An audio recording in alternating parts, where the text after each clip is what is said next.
Hi நண்பர்களே, welcome to Tamil investment channel. இன்றைக்கி நம்ம சேனலில் என்ன டாபிக் பார்க்க போகிறோன்னா, நாம் வாங்குகிற தங்க நகை தரமானதா இல்லையான்னு எப்படி செக் பண்ணுறது அப்படின்னு பார்க்க போகிறோம். இந்த வீடியோவை ஸ்கிப் பண்ணாமல் ஃபுல்லாக பார்த்து அதை நீங்கள் தெரிஞ்சுக்கோங்க. நம்ம நாட்டில் பார்த்திங்கன்னா ஏழை எளிய மக்களாகட்டும், நடுத்தர மக்களாகட்டும், அவங்க கொஞ்சம் கொஞ்சமாக சேர்க்குற காசை தங்க நகையாக வாங்குவாங்க. அவ்வளோ கஷ்டப்பட்டு வாங்குகிற நகை தரமானதாக இருந்தால் தான் எல்லாருக்குமே லாபம். ஸோ அதை எப்படி தெரிஞ்சுக்கிறது அப்படிங்கிறத நம்ம பார்ப்போம். உங்கள் நகையில் பார்த்தீங்கன்னா ஒரு 4 விஷயம் இருக்கும். அதை நோட் பண்ணாவே நீங்கள் வாங்குகிற நகை தரமானதா அப்படின்னு தெரிஞ்சுக்கலாம். Number 1 BIS mark.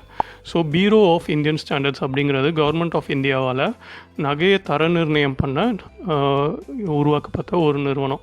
ஸோ அந்த நிறுவனத்தோட சிம்பிள் உங்கள் நகையில் இருக்கா அப்படின்னு நீங்கள் பார்க்கணும். அது நம்பர் 1. நம்பர் 2 பார்த்தீங்கன்னா பியூரிட்டி இன் கேரட். அதாவது நீங்கள் வாங்குகிற நகையை 3 வகையாக பிரிச்சுருக்காங்க.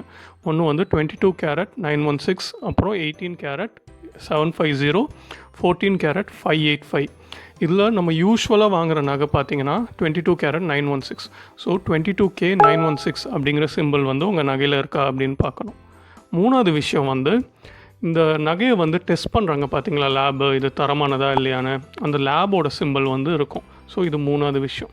4வது, இது ரொம்ப முக்கியமான விஷயம். நீங்கள் ஒரு நகைக்கடையில் போய் வாங்குறீங்க பார்த்தீங்களா, அந்த நகைக்கடைக்கு ஒரு சிம்பிள் இருக்கும்.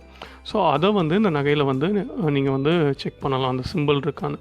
இது ஏன் முக்கியமான விஷயம்னு நான் சொல்கிறேன்னா, நீங்கள் இந்த நகையை அதே கடையில் எக்ஸ்சேஞ்ச் பண்ண போகும்போது அவங்க இந்த சிம்பிள் இருக்கான்னு பார்ப்பாங்க. இது அவங்க நகைக்கடையிலே வாங்கின நகையாக இருந்தால் உங்களுக்கு எந்த ரேட்டுமே டிக்ரீஸ் பண்ணாமல் அப்படியே அதே அன்றைக்கி என்ன விலை இருக்கோ அதுக்கே எடுத்துப்பாங்க. ஸோ அதனால தான் இதை முக்கியமான விஷயம்னு சொல்கிறேன். ஸோ ஃப்ரெண்ட்ஸ், நீங்கள் இனிமேல் நகை வாங்க போகும்போது இந்த 4 விஷயத்தையும் செக் பண்ணி வாங்கினீங்கன்னா எப்போவுமே நீங்கள் தரமான நகையை வாங்கலாம். இதை செக் பண்ணுறது எப்படின்னு பார்த்தீங்கன்னா ரொம்ப சிம்பிள். ஒரு 10x மேக்னிஃபைங் கிளாஸ் இருந்தாவே போதும். ஸோ அது அந்த கடையிலே வச்சுருப்பாங்க, அதை வச்சு நீங்கள் செக் பண்ணிக்கலாம். உங்கள் வீட்டில் ஆல்ரெடி வச்சுருக்க நகையை செக் பண்ணோன்னா அந்த கிளாஸை வச்சும் செக் பண்ணலாம். இல்லைனா உங்கள் செல்ஃபோனில் இருக்க ஃப்ளாஷ் லைட் இருக்குது பார்த்தீங்களா, அதை வச்சு அடித்து பார்த்தீங்கன்னா கூட தெரியும். இந்த 4 சிம்பிளும் நீங்கள் ஆல்ரெடி வாங்கியிருக்க நகையில் இருக்கா அப்படின்னு பார்த்துட்டு கமெண்ட் பண்ணுங்கள் உங்களுக்கு உண்மையிலே யூஸ்ஃபுல்லாக இருந்தால். ஸோ நண்பர்களே, இந்த வீடியோ உங்களுக்கு உண்மையிலே நான் யூஸ்ஃபுல்லாக இருந்திருக்கோம் அப்படின்னு நம்புகிறேன். இதுபோல் மேலும் பயனுள்ள வீடியோக்களை பார்க்க நம்ம தமிழ் இன்வெஸ்ட்மெண்ட் சேனலை சப்ஸ்கிரைப் பண்ணுங்கள். இந்த வீடியோ உங்களுக்கு பிடிச்சிருந்தால் லைக் பண்ணுங்கள். அப்புறம் உங்கள் ஃப்ரெண்ட்ஸ்க்கெலாம் ஷேர் பண்ணுங்கள். நன்றி, வணக்கம்.